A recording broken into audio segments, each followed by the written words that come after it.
maxay Itoobiya u doonaysaa bad aanay lahayn? Itoobiya waa dawlad guun ah oo leh himilo ay ku noqon karto awood weyn marka la eego imkaaniyada ballaaran ay haystaan ee leh khayraad dhul iyo dad, laakiin waxa haysta caqabado badan oo kaga gudban xaqiijinta himiladaas. caqabadahaas waxaa ka mid ah juqraafiga Itoobiya, sidoo kale waxaa ka mid ah mid bulsho oo gudaha ah, maxaa yeelay Itoobiya waxaa haysta dhibaato ka koobnaanta bulsho ee dadkeeda ah.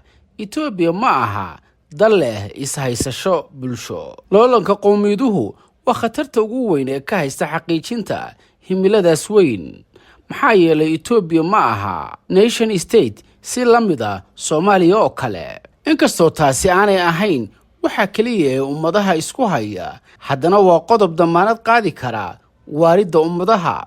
innaga laftigeena Soomaali ahaan oo hal qowmiyad ah ayaa ku fashilanay dhismaha qaran macno leh oo midaysan. caqabadaha qowmiyadaha Itoobiya waxa inaga booskaas inoo ku jira qabiilka. markaan intaas ka gudbo, Itoobiya waxay sheegtay inay u baahan tahay bad oo aanay ku sii jiri karin wuxuu Abiy Ahmed ku tilmaamay xabsi juqraafi. Itoobiya waxa ay doonitaankeeda badda ku salaysay sheegasho taariikheed oo been ah, korarka dadkeeda oo 120 milyuun ah, iyo culays dhaqaale oo kaga baxa adeegsiga dekedaha Djibouti. Itoobiya waxay sheegtay in sanadkiiba ay kaga baxdo adeegsiga dekedaha Djibouti lacag adag oo dhan 1.5 bilyan oo dollar.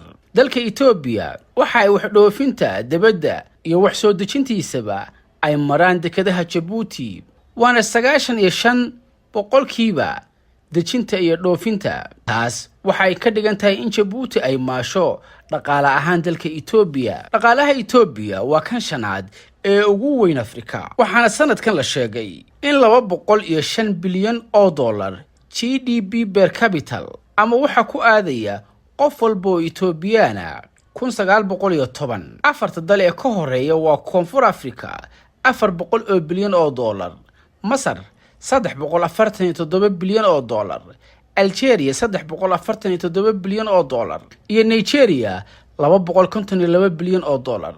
dhaqaalaha Itoobiya waxa uu sanadkii 2022 iyo 2023 sameeyay koritaan gaaraya 7.1%, waxaana uu ka yimid 6.4% oo ah koritaankii ka horeeyay ee sanadihii 2021 iyo 2022.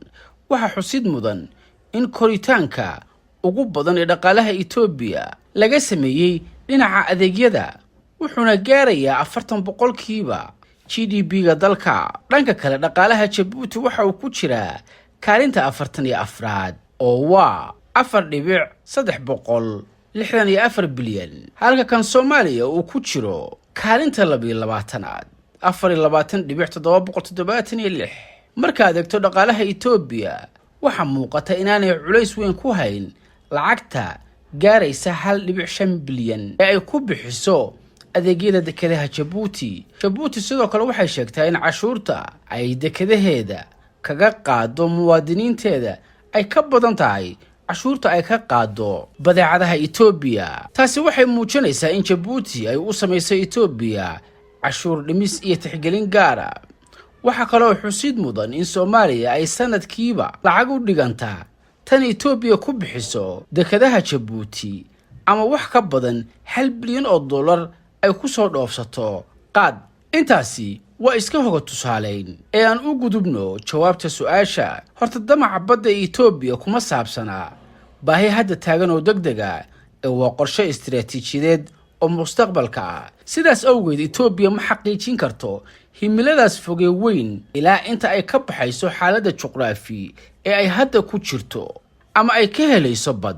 ujeedooyinka riixaya himilada ay Itoobiya ku doonayso inay hesho badda waxaa loo qaybin karaa 2. tan koowaad waa dhaqaale. Itoobiya waxay samaynaysaa koror dhaqaale oo weyn, waxaana suuragal ah inay noqoto maroodiga dhaqaale ee Afrika. waxay haystaan awooddii bulsho, khayraadka dabiiciga ahaa, iyo wax walba oo ay u baahan yihiin si ay u sameeyaan mucjiso dhaqaale oo la mid ah tan Shiinaha. Itoobiya waxa uu qorshaysan inay samayso kacaan warshadaha ah oo aad u ballaaran marka ay helaan awoodda korontada ee biyo-xireenka iyo xarumaha kale ee laga dhaliyo korontada ee dalka ka jira ama kuwo la dhisi doono mustaqbalka dhow.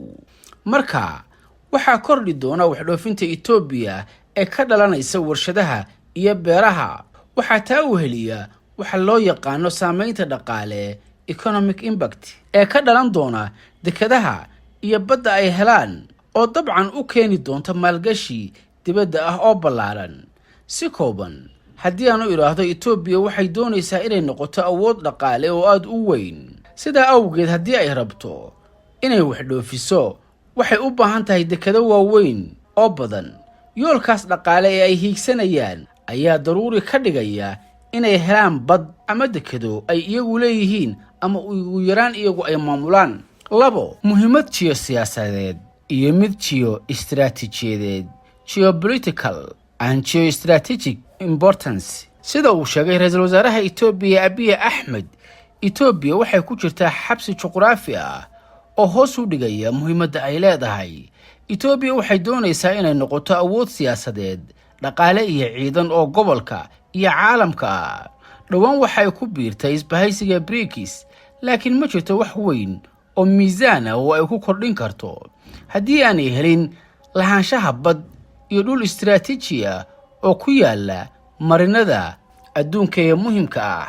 sababta ay u doonayso xeebta Saylac iyo Awdal waxa weeye inay u baahan tahay biyo furan oo aanay maamulayn dhinacyo kale, waana sababta ay u bedeshay danaynteedii badda Eritrea kadib markii kooxda Xuutiyiinta ee Yemen ay ku dhawaad xireen Baabulmadab.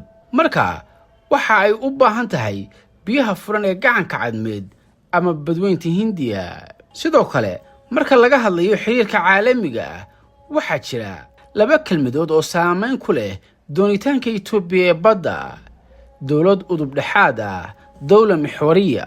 maadaama Itoobiya martigeliso Midowga Afrika oo ay leedahay awood iyo saameyn diblomaasiyadeed, kuna biirtay ururka BRICS oo sidoo kale samaysay kobac dhaqaale, waxay noqonaysaa dowlad udub dhexaad ah marka loo eego gobolka iyo adduunka.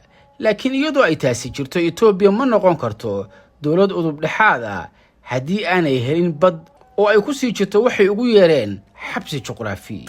dowlad raacsan dhigeeda silent state, dowlad taabica. Itoobiya waxay ka cararaysaa inay sii ahaato dowlad dhaqaale ahaan, siyaasad ahaan iyo military ahaan ku tiirsan dowlado kale. xitaa si kastoo Itoobiya ugu biirto BRICS ama ay u samayso kobac dhaqaale oo weyn, waxa ay siyaasad ahaan iyo ciidan ahaan ku tiirsanaan doontaa cid kale.